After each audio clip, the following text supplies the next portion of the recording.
우리 주님의 사랑은 늘 찬양해도 다음이 없는 줄 압니다. 모자라는 줄 압니다. 영원히 주님만 찬양하며 사는 우리 모두가 되기를 간절히 소망합니다. 오늘도 평안 가운데 3월의 첫 주를 맞게 하신 하나님께 감사하면서 우리 옆에 분들 축복하면서 인사하겠습니다. 제 곁에 앉아주셔서 감사합니다. 복된 한 달 되세요. 이렇게 인사합니다. 네, 3월이 되었습니다. 1월, 2월도 하나님의 은혜로 살았고 3월이 되어서 더 크게 느껴지는 것은 하나님께서 순천중앙교회를 너무나도 사랑하신다는 사실입니다. 여러분 믿으십니까? 하나님께서 2022년에 계속해서 새로움의 파도를 우리 가운데 보내주고 있습니다. 여러분 우리의 동해에서 병에다가 편지 하나 넣어가지고 동해에서 띄우면 파도가 밀고 파도가 타고 가다 보면 미국의 캘리포니아 앞바다에서도 그 편지를 받아볼 수가 있는 거죠. 파도를 잘 타면요. 우리 하나님께서 은혜의 파도를 보내시고 부흥의 파도를 보내시고 새로움의 파도를 보내실 때 그 파도를 잘 타면 우리 순천중앙교회가 은혜와 부흥과 새로움의 은총을 날마다 맛보며 살게 될 줄로 믿습니다. 감사하게 그 파도를 계속해서 보내주고 계신다는 거예요. 1월에는 특별 새벽기도와 방송장비 교체를, 이 방송장비 교체라는 것이 쉽습니까? 과정과 결정 그리고 그 모든 재정 쉽지 않은 이야기입니다. 새로움을 주셨어요. 2월에는 교사 세미나와 특별히 지난주에 부흥회를 통해서 우리 장로님 기도하셨지만 정말 코로나가 지금은 더하지만요, 그런 시절에 걱정이 한편 되기도 했지만 하나님께서 우리에게 정말 큰 은혜를 주셨습니다. 이제 3월에는 사순절을 통해서 우리에게 영성을 훈련할 기회를 주셨는데 사순절에 시간 보내주시는 은혜의 파도를 잘 타실 때 하나님께서 주시는 그 은혜로 기뻐하며 감사하며 또 다른 새로움의 은총을 누리게 될 줄로 믿습니다. 오늘은 그 사순절 첫 번째 주일인데요. 여러분 사순절은 무엇하는 절기일까요? 단도직입적으로 말씀드리면 사순절은 한마디로 고난받는 절기입니다. 고난 받으셔야 한다는 것입니다. 예수님을 따르는 예수님의 제자로 또 예수님을 닮아 살아가고자 하는 그리스도인으로 우리가 주님을 따르는 사람들로서 고난 받는 것은 예수께서 그렇게 사셨기에 당연한 순리인 것입니다. 우리 예수님께서 고난 당하셨기 때문에 예수 따르는 자의 삶에 고난이 있는 것은 당연한 이치라는 것입니다. 고난받는 삶은 또한 예수님의 명령이기도 합니다. 예수님이 제자들에게 명령하셨죠. 마가복음 8장 34절에는 이렇게 명령하셨습니다. 무리와 제자들을 불러 이르시되 누구든지 나를 따라오려거든 자기를 부인하고 자기 십자가를 지고 나를 따를 것이니라. 여러분 자기를 부인하는데 어찌 힘들지 않겠습니까? 자기 십자가를 지고 가는데 어찌 고난스럽지 않겠습니까? 제자가 되고 싶으냐? 고난을 받으라. 예수님께서 이렇게 말씀하신 것입니다. 그러나 우리가 세상 속에서 살아가다 보니 어느 틈엔가 각자가 짊어져야 할 자기 부인과 자기 십자가를 잃어버릴 때가 많습니다. 험한 세상에서 살아보려고 아침부터 저녁까지 수고하고 내 힘으로 안 되는 이 삶을 살아보려고 노력하다 보니 자기 부인이 아닌 자기 주장이 앞섭니다. 자기 십자가가 아닌 자기 편의를 앞세울 때가 많다라는 것입니다. 그러다 보니 주님의 제자라고 하면서도 그리스도인이라고 하면서도 교회라고 하면서도 예수께서 지신 십자가의 고난이 없는 자리가 점점 더 많아지고 있다는 것입니다. 그러나 여러분 십자가 없는 예수는 없습니다. 여러분 예수님에게 십자가가 없다고 생각해 보세요. 우리의 구주가 될 수가 없어요. 또 십자가 지신 예수님의 십자가에 고난이 없다고 생각해 보세요. 고난 없는 십자가는 없는 것입니다. 우리가 예수님을 따르는 자들이라면 우리 삶에 십자가가 없어서는 안 되는 것입니다. 또한 십자가가 있다면 반드시 고난이 있는 십자가가 되어야 한다는 것입니다. 고난 없는 십자가는 십자가의 모양은 있을지 모르지만 결코 예수님이 지신 십자가는 아니라는 것입니다. 아무리 대형 십자가가 교회 앞에 달려있고 아무리 멋진 십자가 목걸이를 여러분의 가슴에 품고 다녀도 저와 여러분들이 십자가 지고 고난받는 삶 살지 않는다면, 우리의 신앙의 여정에 인생의 자리에 고난이 없더라면 우리는 결코 예수 따르는 자들이 될 수가 없다는 것입니다. 교회는 예수 그리스도의 몸이 될 수가 없다는 것입니다. 우리가 해마다 사순절을 지키는 이유가 여기 있습니다. 자기를 부인하고 자기 십자가를 지고 주님을 따라가고 있는지를 점검하면서 그것을 다시 찾아 고난의 십자가를 짊어지기 위해서, 여러분 이번 사순절에도 그러기 위해서 고난 받으시기를 주님의 이름으로 축원합니다. 고난 받고 있느냐? 내가 깨어있고 살아있는 신앙으로 살아가고 있느냐? 옛적에는 그렇게 고난 받았는데 지금은 고난 받고 있느냐? 이번 사순절에 그걸 또 점검해야 한다는 것입니다. 사랑하는 성도 여러분, 이번 사순절에 여러분 모두가 순천중앙교회 성도라면 한 분도 빠짐없이 복음 안에서 고난 받으시기를 주님의 이름으로 축복합니다. 그 복을 누리시기를 바랍니다. 하나님께서 2022년 우리에게 어떤 것으로 고난받기를 원하시는가? 그러면 우리 교회에 특별히 2022년에 어떤 것으로 이 사순절에 고난받기를 원하시는가? 이 시간 짧은 영상을 하나 볼 텐데요. 지금 전쟁 중인 우크라이나에 대한 영상입니다. 이번 사순절에 우리가 무엇의 고난을 받고 또 무엇을 훈련해야 할지 깨닫게 해주는 그런 메시지가 들어 있습니다. 자, 우리 함께 시청할 때에 우크라이나를 위한 기도하는 마음 가지고 우리 함께 시청하겠습니다.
평화의 왕이신 주님, 전쟁으로 고통받고 있는 우크라이나를 위해 기도합니다.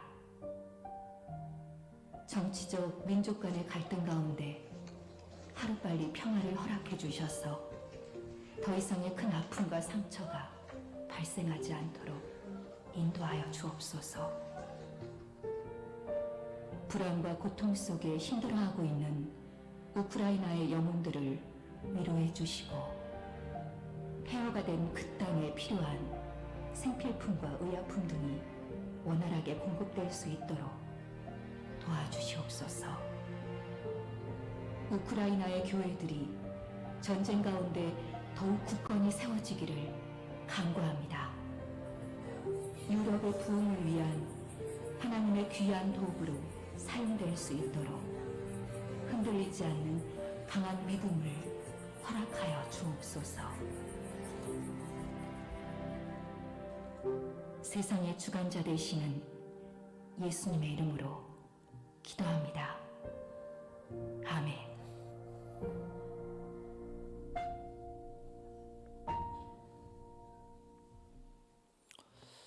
여러분, 저 아이가 저 아빠를 다시 만날 수 있을까요? 생떼 같은 자녀를 전쟁의 현장에 보내고 수천의 죽음이 돌아오게 되는 그런 현장이 지금 우리가 사는 시대에 멀지 않습니다. 우크라이나 땅. 그리고 그 긴장으로 지금 대만이 긴장하고 있고요.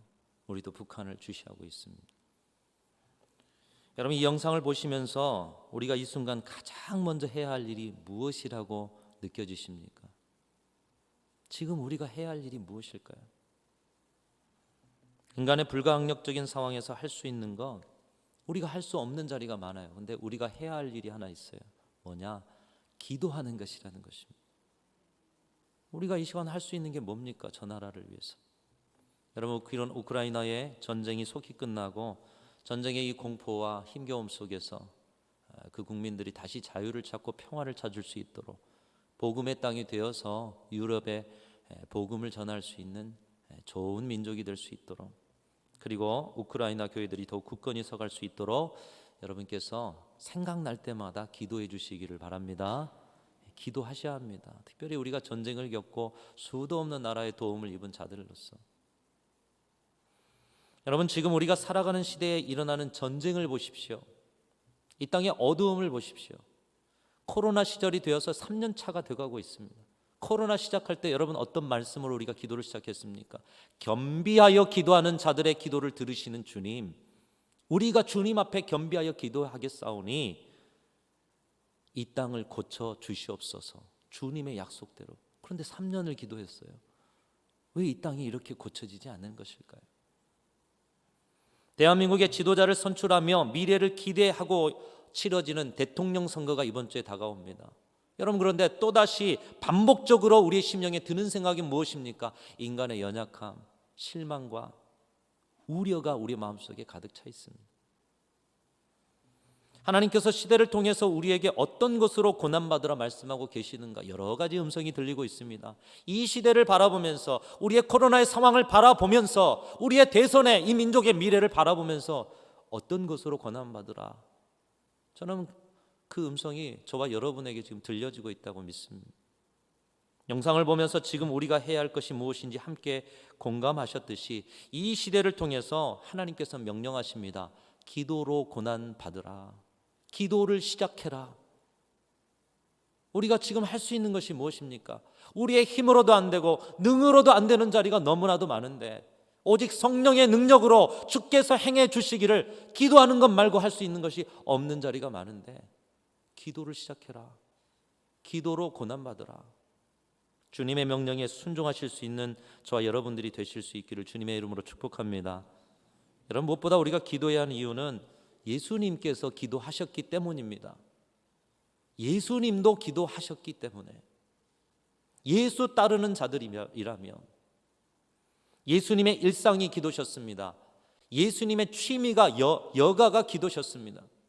예수님의 삶이 기도셨습니다. 기도로 십자가를 감당하셨고 기도로 공생의 인류 구원의 대업을 이루셨습니다. 기도가 전부셨던 삶을 살았다라는 것입니다. 19세기 말 열정적 설교자로 알려져 있는 R.A. 토레이 목사님이 예수님의 기도를 본받아야 할 것에 대해서 이렇게 역설하였습니다. 우리가 다 아는 사실이지만 한번 읽어봅니다. 예수 그리스도는 이 땅에 계실 때 큰 위기를 눈앞에 두고 기도하셨다. 그분은 공적 사역을 시작하기 전에 기도하셨고 12제자를 택하기 전에 기도하셨다. 죽음을 목전에 두고 기도하셨고 십자가에서 그분의 삶의 목적을 완성하시기 전에 기도하셨다. 예수 그리스도는 중요한 때를 위하여 오랜 기간 기도하셨다. 우리도 그분을 본받아야 한다. 그렇게 우리는 많은 시간을 기도에 투자해야 한다. 예수님이 많은 시간을 기도에 투자했다는 거예요. 저는 이 말씀을 이렇게 바꾸어 볼 수 있다고 생각됐습니다. 그렇게 우리는 많은 시간을 기도에 투자해야 된다. 이 말을 바꾸어 볼 수가 있어요. 그렇게 우리는 기도가 전부가 되게 해야 한다. 한번 따라하겠습니다. 기도가 전부가 되게 하라.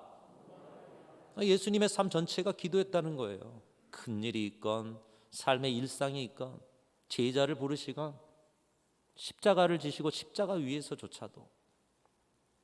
그래서 이번 사순절의 주제가 이것입니다. 예수님처럼 고난받기 위해서 우리가 기도를 우리의 몸에 쌓아가며 기도를 고난으로 받고 기도가 전부가 되게 하는 영적 여정으로서 이번 사순절을 보내야 한다는 것입니다. 이 원리는 예수님의 생애를 통해 나타나고 있습니다. 예수님의 생애를 깊이 묵상하다 보면 예수님은 일을 위해서 기도하신 것이 아니라 기도하심으로 그 일을 감당하셨다라는 것입니다. 우리가 보통 어떤 일을 앞두고 그래 이 일을 잘 감당하기 위해서 우리 기도를 시작합시다. 사실 여기저기에서 이 기도 모임이 우리 순천성황교회도 이루어져야 되는데 잘 보이지 않습니다.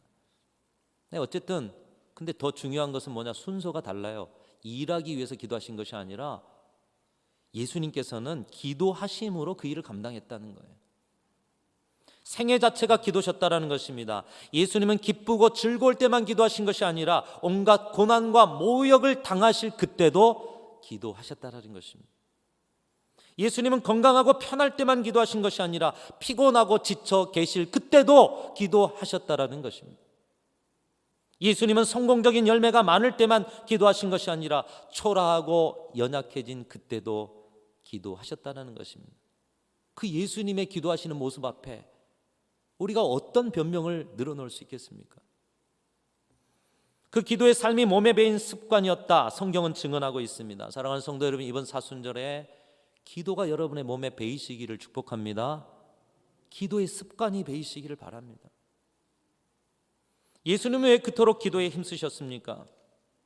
예수님은 하나님의 아들이셨고 하나님이시면서도 기도에 힘쓰셨습니다. 기도가 우리의 소원을 아뢰고 무언가 도움을 구하는 일이라면 예수님이 도움 구할 일이 뭐가 있어요? 신적 권능으로 일 다 행하시면 되는데 도움 구할 일이 뭐가 있습니까? 그러나 우리의 기도는 세상의 다른 종교에 있는 기도처럼 소원을 아뢰고 도움을 구하는 정도의 기도가 아닙니다. 우리의 기도는 그 자리에서 하나님을 만나는 자리인 줄로 믿습니다. 하나님 아버지의 품을 체험하는 자리인 줄로 믿습니다. 우리의 기도는 세상에서 듣지 못한 하나님의 사랑의 음성을 듣는 자리요. 우리의 기도의 자리는 이 땅에 없는 하나님이 주시는 깊고도 높고도 풍성한 진정한 행복을 누리는 자리가 바로 기도의 자리인 줄로 믿습니다. 예수님께서는 이 기도의 자리에서 하나님의 품을 경험하고 하나님이 주시는 그 은혜 가운데 그 무엇에서도 방해받지 않고 하나님이 주신 쉼과 능력을 공급받게 되셨던 것입니다.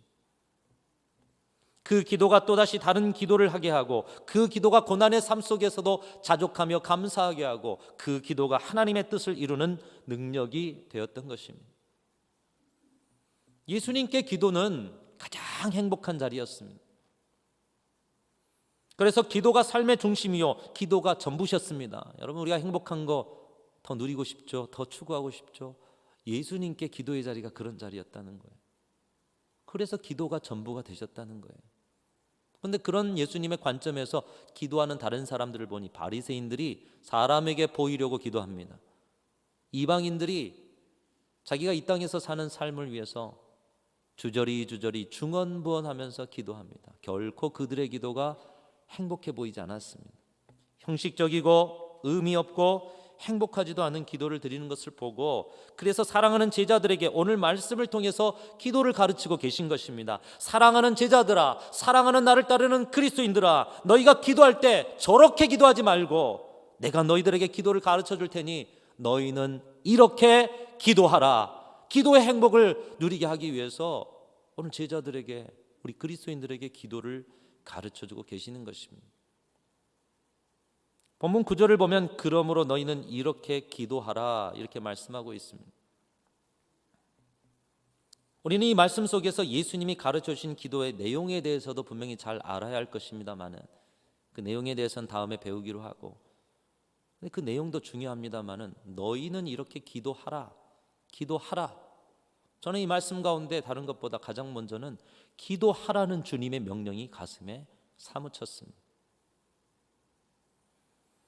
세상이 전쟁으로 가득 차 있고 어둠으로 가득 차 있고 코로나의 재난의 시기가 계속되어 가고 있고 이 민족의 미래를 책임질 지도자를 선출하는 자리에서도 답답함이 밀려오는데 너희는 이렇게 기도하라는 명령이 가슴에 사무쳐 오는 것입니다. 여러분, 운동을 하면 건강해진다라는 거 다 잘 알고 계십니다. 그렇죠? 그래서 때로는 힘들고 어려울 때는 운동 시작해야겠다. 그러나 알고 있다는 것이 건강하게 해주는 것이 아니라 운동을 해야 건강해지는 것입니다. 공부를 열심히 하면 실력이 쌓여간다는 것 누구나 잘 알고 있는 사실입니다. 그러나 알고 있다는 것이 공부를 잘하게 하는 것이 아니라 의자에 앉아서 펜을 들고 책을 열어서 공부를 해야 실력이 쌓이는 것입니다. 예수님처럼 기도하면 기도의 행복이, 주께서 주시는 쉼과 재충전의 역사가, 모든 일에 자족하며 감사하며 감당할 만한 능력이 주어진다는 것, 우리 믿는 사람들이면 다 알고 있습니다. 그러나 아는 것이 그 은혜를 주는 것이 아니라 엎드려 기도하지 않으면 기도가 주는 행복과 쉼과 능력은 우리의 것이 아니라는 것입니다. 다시 말하면 기도는 해야 하는 것이라는 것입니다. 기도는 아는 것이 아니라 해야 하는 것이라는 것입니다. 사랑하는 성도 여러분, 오늘 기도를 시작하는 주님의 명령에 순종하셔서 기도가 주는 행복, 기도가 주는 쉼, 기도가 주는 능력을 얻어 이 땅에서 예수 그리스도가 사신 삶처럼 저와 여러분도 예수님 닮아 살아가실 수 있기를 주님의 이름으로 축복합니다. 기도를 시작하셔야 한다는 거예요. 알고만 있을 것이 아니라 기도하셔야 한다는 것이에요. 예수님은 기도하셨습니다. 기도가 일보다 앞서셨습니다. 일하기 위해서 기도하신 것이 아니라 기도의 행복에 젖어서 그 행복감으로 일을 감당하셨던 것입니다. 기도의 행복이 또 기도하게 하였고 그 기도가 삶이 되고 사역이 되셨던 것입니다. 흔히 많은 분들이 성도님 얼마나 기도하며 사십니까? 라고 질문하면 많은 분들이 바쁜 세상에서 기도할 시간이 얼마나 있습니까? 삶이 기도죠, 삶이. 저는 삶 속에서 기도합니다. 많은 분들이 이렇게 대답하는 것을 듣곤 합니다. 자, 우리 옆에 분에게 한번 물어보겠습니다. 서로 물어보십시오. 이렇게 성도님 얼마나 기도하며 사십니까? 한번 물어봐 주십시오. 자, 한번 물어봐 주세요. 질문이 목소리가 적죠? 적은 이유가 있어요. 성도님 얼마나 기도하며 사십니까? 하지 못함이 좀 부끄럽기도 하고요. 또 사실 바쁘기도 해요. 바쁘다 보니까 삶이 기도잖아요. 저는 삶의 순간순간 기도합니다. 여러분, 그렇게 된다면 얼마나 복된 일입니까? 참 성숙한 신앙인입니다. 그러나 구별된 기도의 자리가 없으면서 삶이 기도라고 말하는 것은 대부분 거짓입니다. 그분은 기도하지 않는 분일 가능성이 많습니다. 예수님마저도 구별된 기도의 자리가 있으셨는데 그 기도의 행복을 가지고 살아가는 순간순간 삶이 기도가 되는 삶을 사셨는데, 죄인인 우리가 구별된 기도의 자리가 없이도 삶이 기도가 되는 삶을 살 수 있다고요? 그냥 기도 못하고 있습니다 고백하는 것이 정직한 거예요. 그리고 기도의 자리를 회복하여 다시 기도를 시작하는 것이 주님이 기뻐하시는 모습인 줄로 믿습니다. 기도를 시작하셔야 한다는 거예요. 어떤 성도님도 그러셨던가 봅니다. 그런데 어떤 계기를 통해서 기도를 시작하게 되었습니다. 평상시에는 얼마나 기도하세요? 기도 생활 잘하고 계세요? 삶이 기도입니다. 이렇게 했던 분이 어떤 말씀의 은혜를 받고 기도를 시작했던 거예요. 그전에는 기도의 엄두가 나지 않았습니다. 어떻게 기도하는지도 잘 모르고요. 그렇게 기도가 몸에 배어 있지도 않아요. 근데 말씀의 은혜를 받고 기도해야겠구나, 막연하게 기도를 시작했어요. 그런데 기도를 시작하고 놀라운 것들을 깨닫기 시작합니다. 기도를 시작하고 나서부터는 기도가 무엇인지 배워집니다. 기도의 맛을 알기 시작합니다. 기도하지 않았을 때는 기도를 잘할 줄 몰랐고, 기도하지 않았을 때는 기도 시간이 늘어나지 않았습니다. 근데 기도를 시작하니, 기도가 어떤 건지도 몰라요. 그런데 막연히 기도를 시작하니 기도를 잘할 수 있게 되었고 기도의 시간과 분량도 늘어났다라는 거예요. 기도 가운데 하나님이 기도를 가르치시고 기도 가운데 기도의 능력을 주셨다는 거예요. 아직 높은 수준의 기도는 몰라도 자신의 기도가 자신을 변화시키고 있다는 것을 느낄 수가 있었다는 것입니다. 기도가 없을 때는 삶이 혼탁하고 어지럽고 어두웠는데 기도 시간에 주님의 빛을 받고 주님의 은총을 받다 보니 비록 아름다운 미사여구가 없는 기도여도 기도가 내 삶을 바꿔내는 것을 체험하면서 살게 됐다는 것입니다. 사랑하는 성도 여러분, 여러분의 기도의 자리 하나님이 은혜의 빛을 비춰주시기를 주님의 이름으로 축복합니다. 기도를 시작할 때 은혜의 빛이 오는 거예요. 잘하고 못하고의 문제가 아닙니다. 시작하셔야 한다는 거예요. 기도하면서 자신의 죄를 발견하게 되었는데 제일 먼저 발견한 죄는 기도하지 않는 것이 죄였음을 깨달았다는 것입니다. 그리고 늘 버릇처럼 말했던 삶이 기도죠. 기도하지 않았던 이 정당화했던 말이 가장 큰 죄악이었음을 깨달았다는 거예요. 내 삶이 기도가 될 만큼 그렇게 거룩하지도 온전하지도 않은 나였음을 알고 다시는 삶이 기도죠. 쉽게 이야기할 수 없었다는 거예요. 그 중에서도 가장 깊이 깨닫게 된 것은 기도가 삶이 될 때, 기도가 내 삶이 될 때에 비로소 삶이 기도가 될 수 있음을 알게 되었다는 것입니다. 예수님의 삶이 그것입니다.